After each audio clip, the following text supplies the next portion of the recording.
Hi, this is Tatiana Kolovu. This is Stronger, my LinkedIn Learning newsletter. And this September edition, our title is Three Resilience Strategies for Workplace Athletes. A looming recession, layoffs, rescinded offers, and back to the office mandates have been piling on this fall season, and it's already full of adversity. Unfortunately, adversity never gives us a warning. We can't just fit it into our schedules.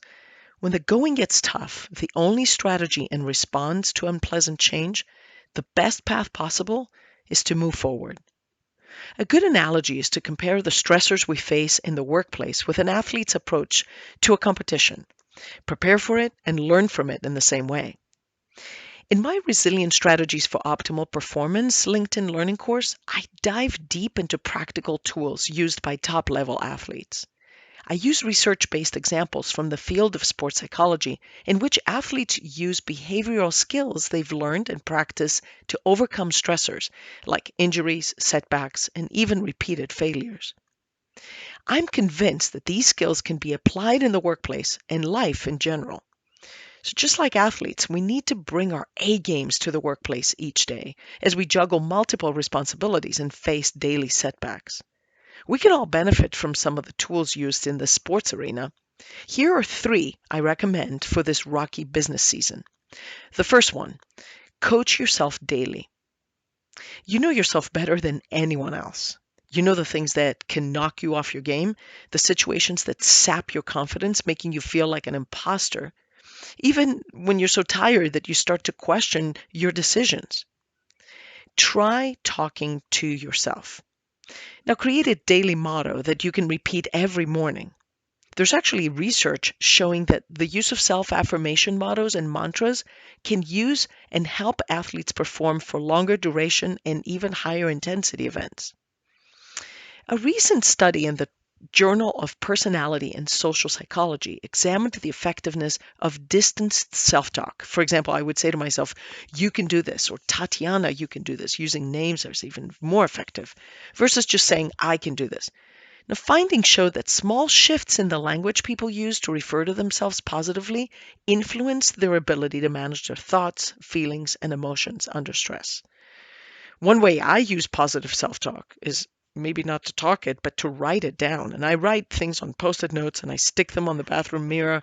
My husband Jack loves that, right? The steering wheel of my car or the computer monitor. I've even written them on notepads during meetings, repeating them again and again.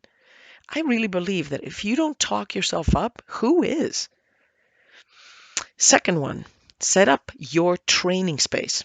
Most of us spend so much time in the workplace that it makes perfect sense to treat it as our training camp.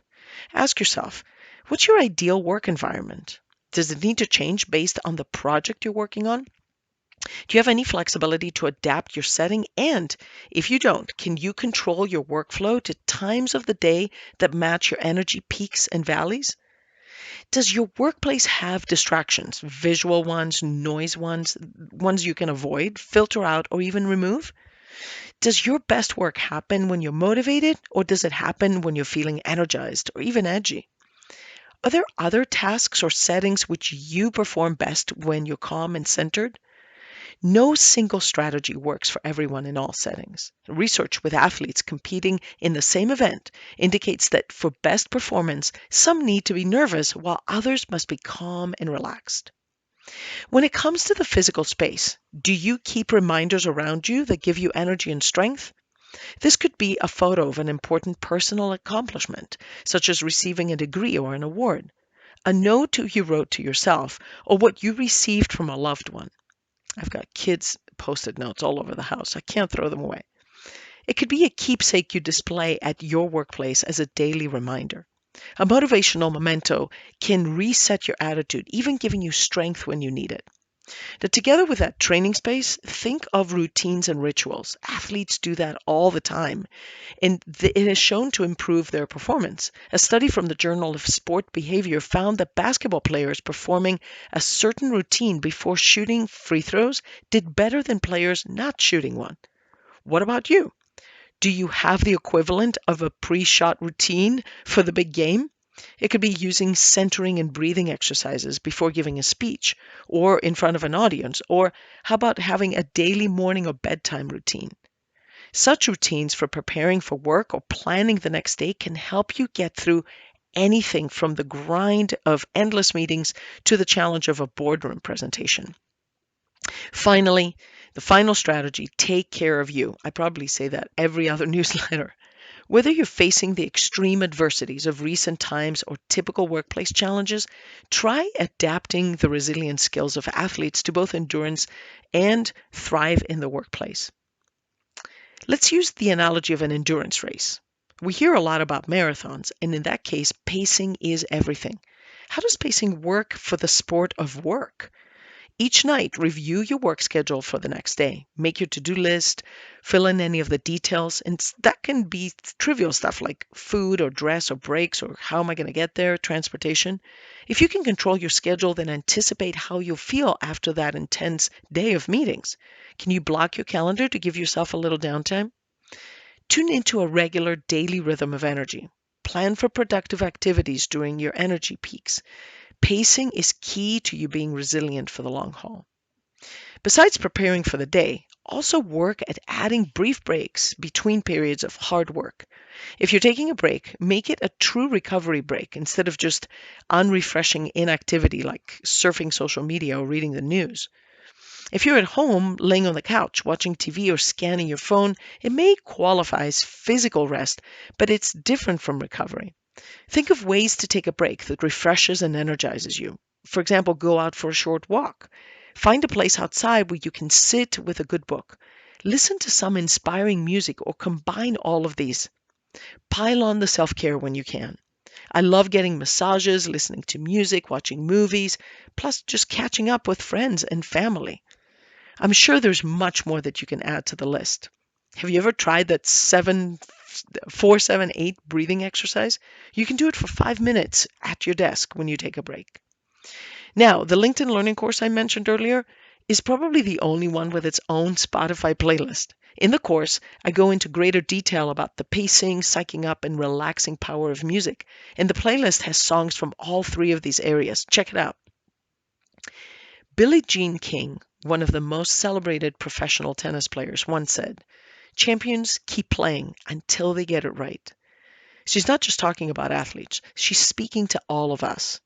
Resilience is a dynamic process, and we need to continue training for it and gaining true skills in order to succeed. We're all on a journey of personal development and growth. Circumstances will change, so your focus should be on response and coping strategies that work best in each situation. I'd love to know, what are your favorite coaching lines that you tell yourself, your most memorable memento, or your most effective recharging activity? Please share those in the post. Now, each month I schedule LinkedIn Learning office hours, if you've noticed this, at the same theme of the Stronger newsletter. So you're in for a big treat. On Thursday, September 29th at noon Eastern Standard Time, Gemma Lee Roberts, Residence Resilience Authority, and the godmother of this newsletter. She came up with a name. She'll be joining me to talk more about strategies on navigating adversity and bouncing forward with grace. Be sure to sign up and invite your friends. I'm leaving the link here. I'm so excited to do a live with Gemma. So follow me on LinkedIn. Be sure to forward this Stronger newsletter to a friend that you think would benefit. Thank you so much for listening. So many of you write a little note afterwards and tell me that you enjoyed the recording, and I will keep doing this. I really appreciate you. Take care.